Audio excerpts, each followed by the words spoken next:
everyone. It's a brutal snowstorm today, minus 20 Celsius and lots of snow, zero visibility. So it's the perfect time to stay inside and play with your trains. Somebody asked me to do an RS11, so I'll be doing that today. This is the one I'll be working on. This one is the old type of chassis.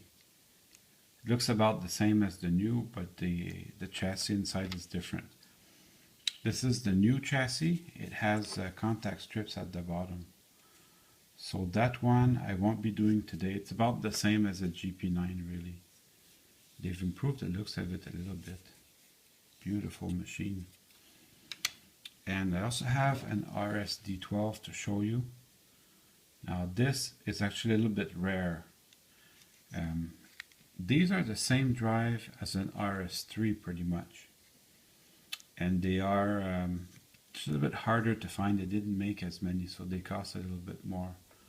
I did a video called Cheap Engines you can still buy on eBay, RS3. You can go ahead and watch it. You're going to see it's about the same drive, just the body's different. So I'm going to take the shell off. The trick to taking the shell off is you have to remove these two, I call them floating handrails. You have to remove them. Take your time, go very gently, pop them out. This one has two posts that you have to go look after. Now the reason why you have to pop them out before you remove the shell is because they will break. This one has one handrail that got broken. So I managed to fix it. Now I'm going to see if I can take it off to remove the shell. Yeah, it's going to go. So that's really good news. I still have to go gently. My new handrail is made out of metal. That's definitely going to help. A little bit more rigid. Usually the Kato plastic is very good. Well, looks like it's going to take some more crazy glue to put it back. And that's why you have to take them out before you remove the shell. So now that all my handrails are out, just like the RS3, there's tabs that hold it together. So you have to go under and pop them out. And this takes time. So take your time, go gently under there, pop them out one at a time. And then I'll do the other side. You have to go in there and pop them out gently. And at one point you're going to feel it. It becomes loose.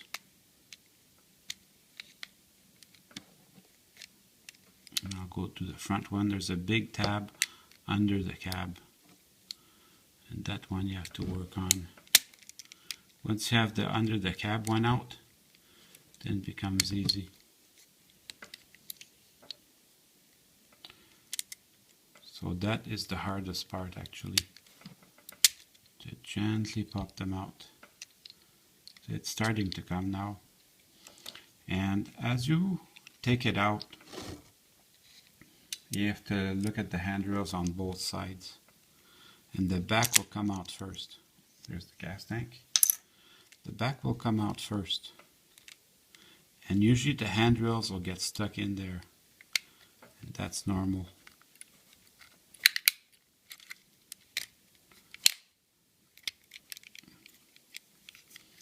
So this is worth taking your time. Because you don't want to abuse the shell too much.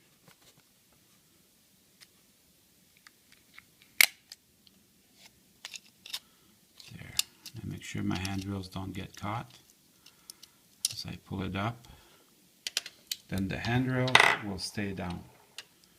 You can just spread them out and then they'll come out. So now you have your drive system. It's the exact same frame as an RS3. You can use RS3 replacement parts for this. You can use the trucks and the gears are exactly the same. The lights, The only difference is the gas tank. In fact, you could put an RS11 shell on an RS3. It will run. So I'm just going to loosen these screws here. I don't tighten them out all the way, just keep them loose. And that allows me to shimmy them out. There's one truck, here's the other truck. Let's just take a look inside, just to see what's going on in there. So this is one of mine, so it's very clean to begin with. So I won't be needing to lubricate or clean anything. But I'm still going to show you what's in there. So if you have one of these and you manage to wear it out completely, you can just go ahead and get an RS3 frame, change the gas tank, put the shell on, and you're on your way. Now this looks a little bit different than the RS3. The RS3 has bearings on each side of the worm gear. For the RS11, they chose to use a different system. They both work well. So my little insulator popped out. Just needed some attention, I guess. So I'm going to put this back together. As you put it back together, I do the same thing, but the inverse. So I'll just put my screws there, hand tight, just so they're there when I need to find them. It's actually really easy to work on this one. The RS12, everything's the same. So I'm going to do the two trucks. So this truck, to get them out, you just put your nail, let me refocus that for you. You put your nail on here and you put the pressure to have them go. Do the same thing for the other side, and then it'll just fall out. Here we go. Now you have this little tab here. This little tab, you don't need it for the locomotive to work, but I like to have them. They help the locomotive pick up electricity. And it's easy to lose them. And you have your two frame halves. You have the little gears here. This one, I'll put maybe just a drop of oil on there. That never hurts. Then to put it back, I'll just put the second half of the frame there. And at this point, I will put my little contact strip. It matches the color of my table very well. So I'll just put that there. It's a little bit finicky because the end scale has small parts. And as I'm going to clean the gears too before I turn this off. Clean the gears. Go like this.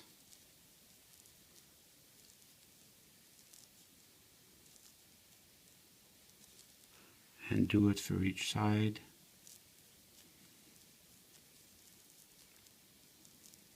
I'm going to clean the other one off camera. So sometimes on the RS3 and the RS11s, sometimes they have wheels with traction tires. I don't really use them. I prefer to swap them out for some solid wheels. So I'm losing traction, but I'm gaining better contact. So as I put this back, I make sure that the little pin there is under the wheel. That's very important. So I make sure that this is right. And then I'll put the side frames back on once I'm happy with the way this is. So the side frames, they have a coupler at the end, so it's easy to remember which way they go back. And remember, this is not a race, so take your time. Take your time, and then you can check it as it goes back. Now, the little contact strip, I like to go back in there and put it in its holes. There's two little holes that will hold it in its place. So I'll go back and I'll push it back in its hole. Then when I hear it click, I know I'm in good shape. So there. Now I'm happy with that, and I'll do the other side off camera. I went maybe a little bit fast over these two pins that hold my contact strips. These little pins here, where this goes. Oftentimes it will just go straight in there and not have to worry about it. Sometimes it gets hooked up and you have to push it in. These, it will run without these, no problem, but I like to have them.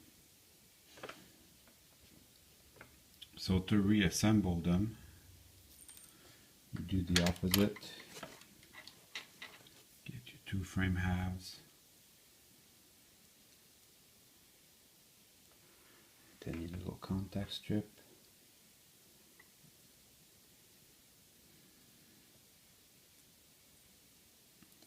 It's a little bit small.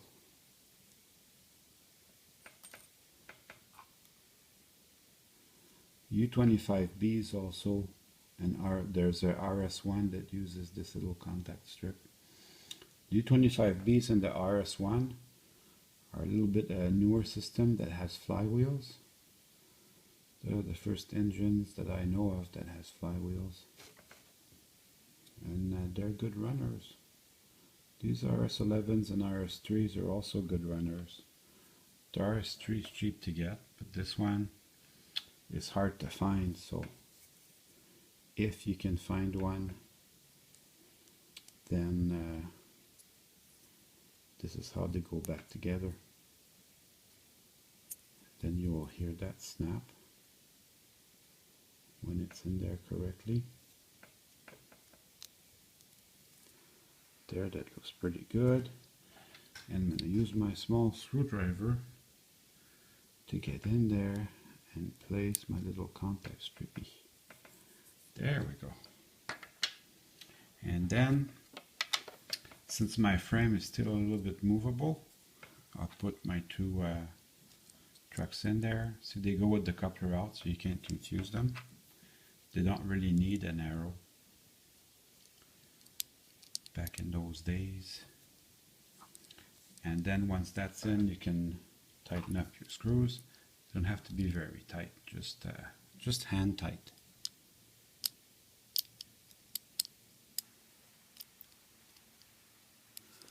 And then that's it.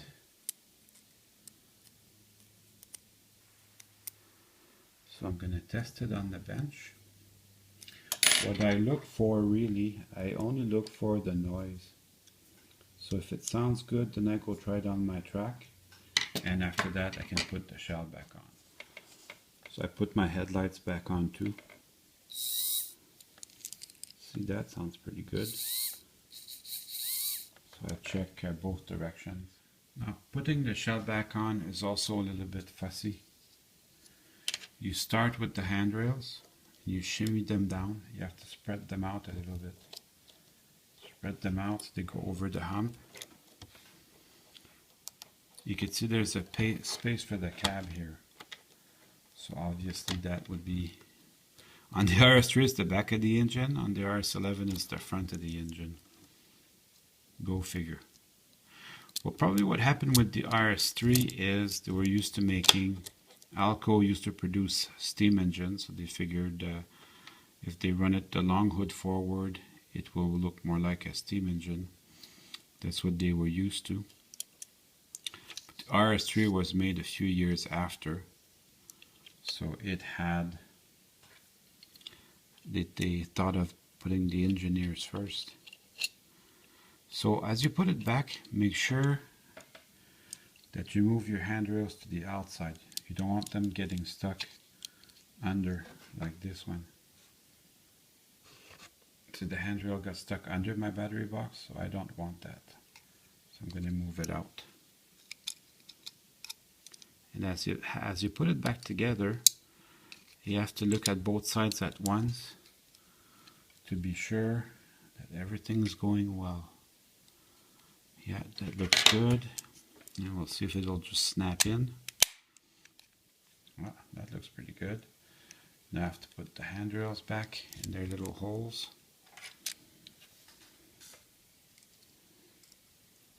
Well, I suppose if you're not in the mood, you could wait and do it another day. It would run like that, no problem.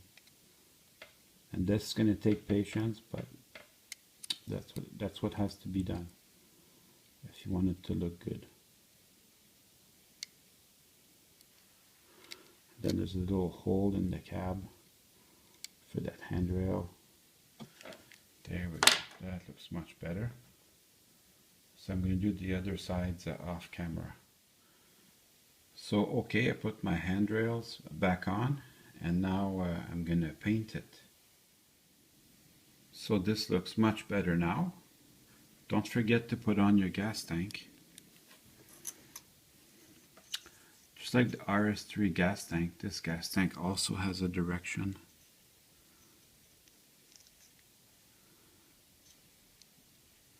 You'll know right away if you have it wrong. Wow, that looks pretty good. And now it's time to run some trains. Well, I hope you enjoyed this video. I certainly had fun making it for you.